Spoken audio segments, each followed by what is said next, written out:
Okay, so today I'm going to be doing a deeper dive review into The Little Mermaid and Other Fairy Tales by Hans Christian Andersen. I spoke a little bit about this book during my monthly wrap for July, but the monthly wrap doesn't really give you a lot of time to dive in and really talk in depth and detail about a book, and this book deserves it because it is a compendium. So, as the title suggests, it's not just The Little Mermaid, it is actually a compendium of 12 fairy tales that Hans Christian Andersen wrote. So today, we're going to go through all of them. I'm going to talk to you about all of them. Some of them I thought were amazing, some of them I thought weren't so amazing, some of them I knew, some of them I didn't. We're going to have some fun, so let's do this. Starting off with the first story, The Little Mermaid, naturally. So, this is interesting. If you have seen the Disney animated classic, The Little Mermaid, you might want to just hold on to those memories because Disney really made it nice and sweet and fluffy compared to the original. The Little Mermaid is a story about a mermaid that lives under the sea that wants the opportunity to go and walk up on land. She bumps into a sea witch who helps her to get some legs, and she has to make the prince, who she loves, fall in love with her in return to be able to remain there. However, for payment, the sea witch wants her voice. The book was incredibly hard to read. At one point, for example, the sea witch actually says to the Little Mermaid, "Just so you know, I can do the spell, but it'll be painful." And one of my biggest issues with it was that it cut off way too soon. And also, it wasn't really a nice ending, so just be ready for that. Hans Christian Andersen, I believe he writes more for shock value, because all of these fairy tales, to me, I found them to be rather shocking. Story number 2, The Nightingale. Okay, so once you move past the main feature of the book, The Little Mermaid, you get 11 other fairy tales, and the second one, or the first of the others anyway, is The Nightingale. So this is a book that revolves around a bird, a nightingale, and how much joy it brings to everyone who comes near it. It just sings beautiful music, and anyone who comes into the vicinity of this bird ends up being really happy. Unfortunately, after a fashion, the bird ends up flying away, and this leaves everyone completely depressed. So they kind of go on a quest to try and find the bird. Look, the story was nicer than The Little Mermaid, but it didn't really grab me. It's not really staying with me as much as the others were. Story number 3, The Ugly Duckling. We follow a duckling who, unlike his brothers and sisters, is apparently quite ugly. And everyone treats him differently because of this, including his mother, his siblings, and anyone else that he just happens to meet. They can't help but point out how ugly he is. So, yeah, charming story. The good news is that by the end of the book, and I'm gonna say this even though it's a spoiler for the book, but I have to because the point is what happens at the end. By the end of the book, the ugly duckling turns into a beautiful swan and is loved and admired by many animals because of how beautiful he is at the end. He's no longer the ugly duckling. I thought that this story was good. I was really intrigued to see what I would think about this one, having known a much more condensed version. I did not anticipate it being as long as it was, and I don't think that it's a... Okay, my opinion here. I don't think this is a story that should be read to children these days, because while it does come with an amazing moral, I just don't think we want to be showing children that if you look different or ugly, then you are going to be teased for it. Fairy tale number 4, The Swineherd. Okay, I had issues. I had major issues with this one. So this is a book that follows a swineherd who is in love with a princess, and It turns out that the swineherd has many valuable assets, but the princess does not want to be with him. So he basically ends up blackmailing her by saying that he'll provide the service that she needs if she gives him a certain amount of kisses. So this works out. He provides the service. Turns out she needs him to provide another service the second time. So he ups the ante to like 20 or 50 kisses or something like that.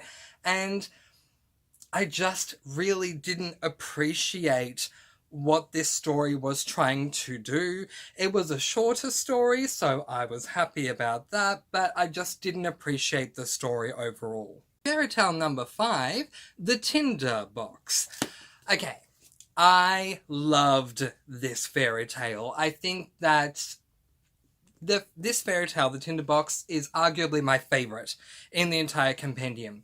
So we follow a man who is not so wealthy, and he meets a witch who tells him that if he climbs down into this tree and goes all the way down to the bottom, that he will come across 3 doors. The first door will show him a room filled with bronze coins. The second door will show him a room filled with silver coins, and the third door will show him a room filled with golden coins. All he has to do is take a blanket or like a tablecloth or something like that into the rooms, because there's a dog that guards each of the rooms. He just has to take the blanket in the room, put it down, put the dog on the blanket, and he can take as many coins as he wants.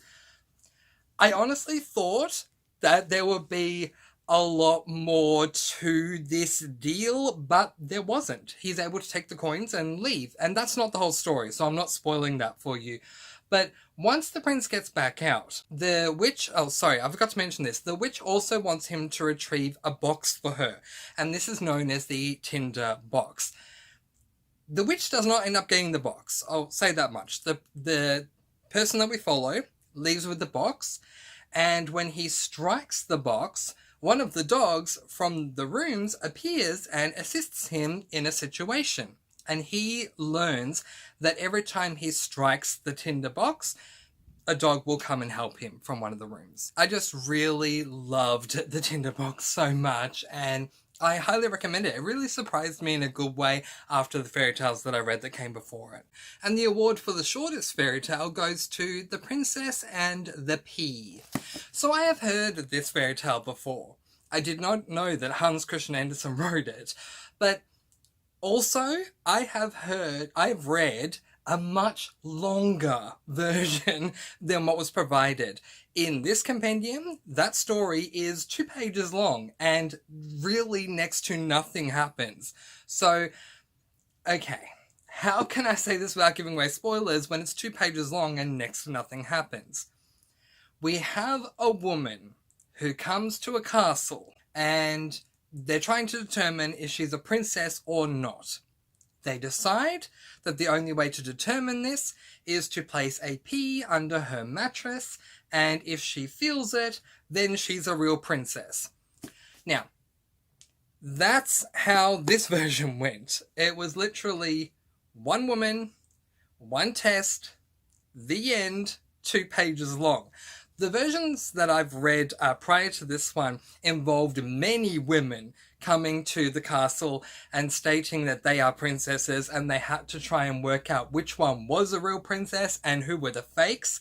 That did not happen in this version. So I honestly don't know if this is a condensed version or if the one that I read was just an expanded version of such a very short fairy tale.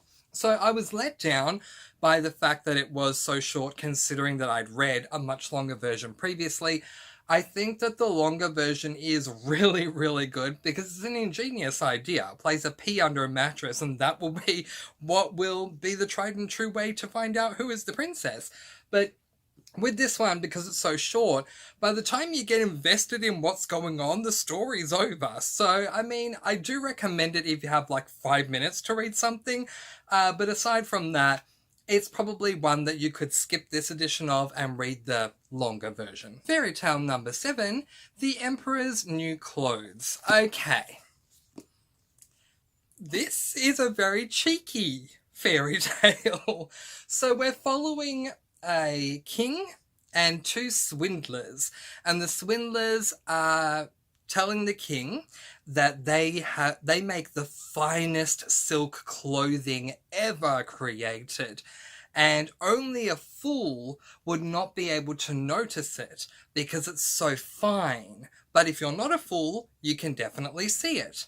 So the king, who cannot see what they've created, doesn't want to be thought of as a fool, so he says, yes, I can see it, and it is the finest clothing in the land. I want you to make me some outfits. And I'm sure you can imagine what happens from there on. So it's a very, very cheeky fairy tale. Look, I thought that this fairy tale was good in exposing a punishment for being vain. I appreciated the punishment for vanity. Let's put it that way. Fairy tale number 8, The Red Shoes. I appreciated this fairy tale a lot. So with this one, we follow a girl whose name is Karen, and Karen is extremely spoiled, extremely bratty. She is the worst kind of worst child that you can imagine. And she wants nothing but the best pair of shoes. So one day, her and her mother go to a cobbler, and they see some shoes that have been made there, and Karen spies a red pair of shoes, and she won't take no for an answer. She's leaving with these shoes. One day, a spell, I guess, that has been placed onto the shoes to teach Karen a lesson starts to come about, and things start to happen. I'm not going to spoil it, but I loved it so much, and I will just say one thing, a lesson was learned. I really appreciated that fairy tale, and I do highly recommend it. Fairy tale number 9 is Thumbelina. I apologize for the way that the page looked there. There's interactive items that you can, with things you can do throughout this book, and the interactive item is literally behind the cover page for that fairy tale. So, I knew of the fairy tale Thumbelina thanks to, again, the Hans Christian Andersen film when he sings the song, and the song is really adorable. The fairy tale in actuality is a lot longer, and I did not expect that. Thumbelina opens up with a woman who goes to see a witch because she, for whatever reason, can't have children. The witch gives her a seed to plant, and once the woman goes back home and plants the seed, a flower grows, and in the center of the flower is a little girl that is no bigger than your thumb, hence the name Thumbelina. Unfortunately, one day Thumbelina is stolen from her home and goes on a very much unwanted quest. I'm not a fan of the traveling/questing trope, so I really didn't enjoy the questing aspect, but I did appreciate Hans Christian Andersen writing about a really tiny character. I think that this fairy tale can hold up to this day, especially for children who find themselves to be less than others because they are shorter than adults. So I think when you come at it from that angle, it is a good fairy tale, but personally I just didn't enjoy the travelling/questing trope. Fairy tale number 10, The Steadfast Tin Soldier. I did not enjoy this fairy tale.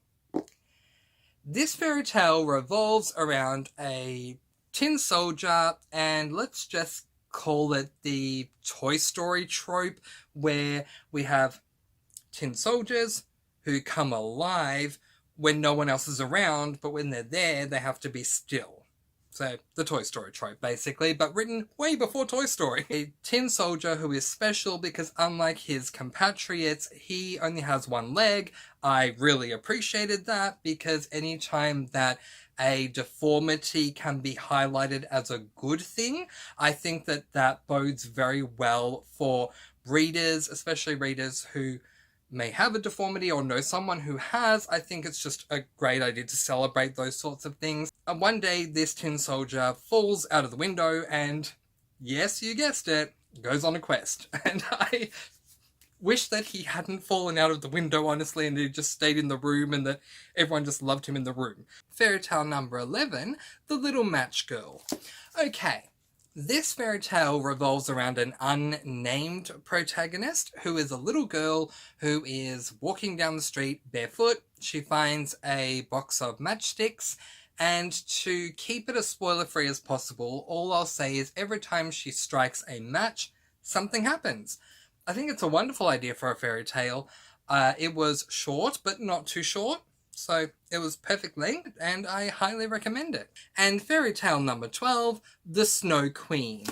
Okay, how much time do you have to hear Mr. Fancy rant about a fairy tale? First things first, before I even get into any type of a spoiler-free premise, this fairy tale was way too long. It just went on for horrendously way too long. Seriously, there are parts to this fairy tale, like part 1, then we get part 2, and it just went on forever. And the more the story went on, the more I became rather impatient with the story, because basically we are following a boy and a girl who are best friends.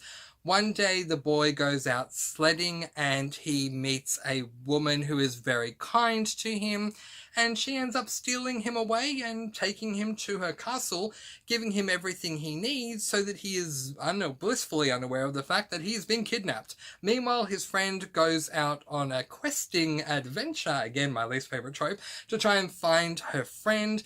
The questing adventure took way too long. It was just so incredibly unnecessary in my opinion. The climax, the conclusion, was such a letdown because there was so much build-up to the climax. What can I say without giving away too many spoilers? So, obviously, as I've said, his best friend, she's on her way to try and rescue him, and everyone just keeps telling her how horrible the Snow Queen is and how formidable an opponent she is, and you're never going to beat her. And the climax happens, and it's too easy. It was just way too simple, and just the process to get there was just way too much for me. Look, all in all, most of the fairy tales were incredibly shocking. I thought they were all going to be really sweet, nice, beautiful fairy tales, and they weren't. They were really shocking. They were harsh and abrupt and dark and not so loving, or most of them anyway. And so that took me a hot minute to just get on board with. But once I did, there were some fairy tales that really stood out to me that really wouldn't allow me to go lower than 4 stars. I really had a lot of love for the Tinder Box thing that I said earlier that we're just gonna find. The Tinder Box, absolutely. The red shoes, wonderful lesson that was learnt there. The Matchstick Girl was fun. But then there were other things, as I said, like I really did not enjoy The Little Mermaid. The Snow Queen went on way too long. There were too many stories that had our characters going on quests that I just felt were unnecessary. Maybe they were amazing back in the day, they just weren't for me. But anyway, that's where I stood with all of these, and I'm sure you can tell now after watching this video why I had to do an additional video to my monthly wrap. But that is where I am going to leave it for today. This was my extensive review on The Little Mermaid and Other Fairy Tales by Hans Christian Andersen. Letting you guys go with peace, blessings, and so much love. I post videos every Monday, Wednesday, and Friday, and I'll see you again soon. Mwah. Thank you so much for watching, and happy reading!